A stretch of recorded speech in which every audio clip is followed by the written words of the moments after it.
Hello, Greg here. Take two. Forgot to hit record on the recorder. Don't forget to hit record if you're trying to sync tracks. This is my YouTube channel full of weird experiments and my music and flying drones. Thank you again for tuning in. This video is gonna have two cinema flights that I did the other day. Both are a little different but kind of similar in the fact that I'm playing around camera settings. I'm playing around with the Cinesplore just to trying to figure out how to get the fly smoother, just practicing, you know, because I'm trying to put in my 10,000 hours with drone flying essentially. So I'm just, every chance I get, I will either hit the sim or I will fly if I can. So this particular flight, or these two particular flights, one is processed through ReelSteady GO. And what I really loved about it is it was right before sunset. I was packing up, ready to head out, and I noticed that the sun is still up, but it's heavily overcast, and the street lights are coming on. So you have this diffused glow coming from the clouds, and you have this sort of like LED lighting situation where it was like perfect light, where you had just enough light to see details and buildings and trees, and you know, like the lines in the roadway, where it was like enough color information where you can actually grade it as well. And it was a GoPro 9.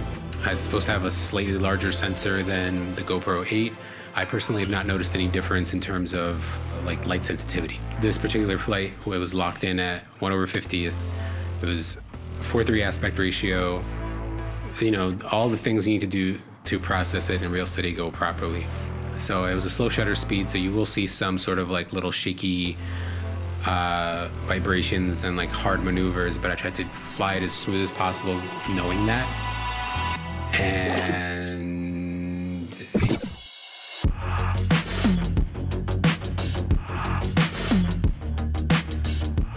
I love the way it looks, you know. The flight is very simple, it's just me going kind of back and forth, but just it's got a vibe. I think it's got a vibe.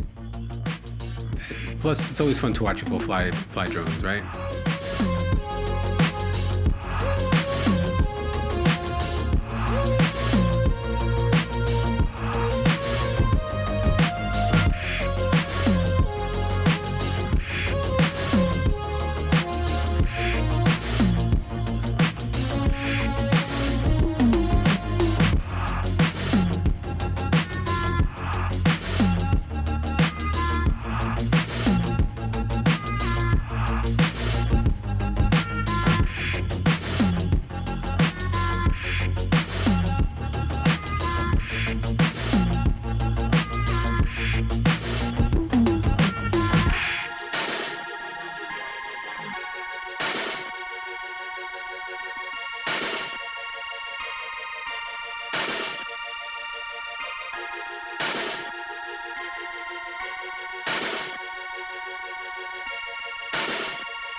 Happy with like even just the way the color grade came out, because it was cloudy, it was a bit moody, so I just kind of went with it. I exposed for the highlights, meaning that I didn't want to overexpose the sky. I don't want to have any part of the sky being overexposed, so there's a lot more shadows, so it is more sort of like darker and moodier. Second video is also in 4:3, 24 frames per second. It was a little bit brighter outside. It was not processed in ReelSteady GO. and it's just like a raw flight from the Cinexplore GoPro 9, 2203 motors, you know, the pentablades, the V3 ducts, and I was just pleasantly surprised on how well and smooth it looked for like a raw Cinewhoop flight, because I think one of my hangups for a while was I would be flying the Cinewhoops and then just the raw footage, or even just like footage that was run through like hypersmooth built in to GoPro, it just didn't have like a look that ReelSteady provides, which has this sort of like super duper smoothed out, almost computer generated looking stabilization, you know. But it has like almost its own application.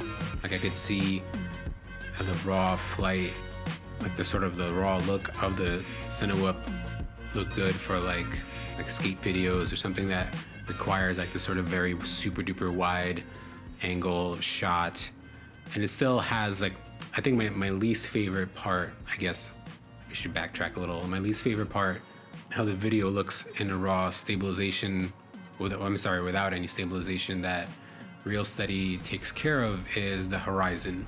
So you kind of like, as you're turning with like a heavier whoop or like just like a heavier build, you kind of have this like careening sort of like adjusting point where it kind of just looks like it's a little drunk, you know, it's like tipping over, and you have to, before you get to like where you set your sticks, you know. Yeah, but this particular flight, it looked really good just raw, and it actually looked worse run through ReelSteady because there was so much natural shake happening from sort of the sharp maneuvers. So one flight is me trying to fly really smooth and slow and try not to get any vibration or shakes on a slow shutter speed. And the second one is just like, whatever, let's just fly around, have fun, and see how it looks. It was a really cool result.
Hope you enjoy.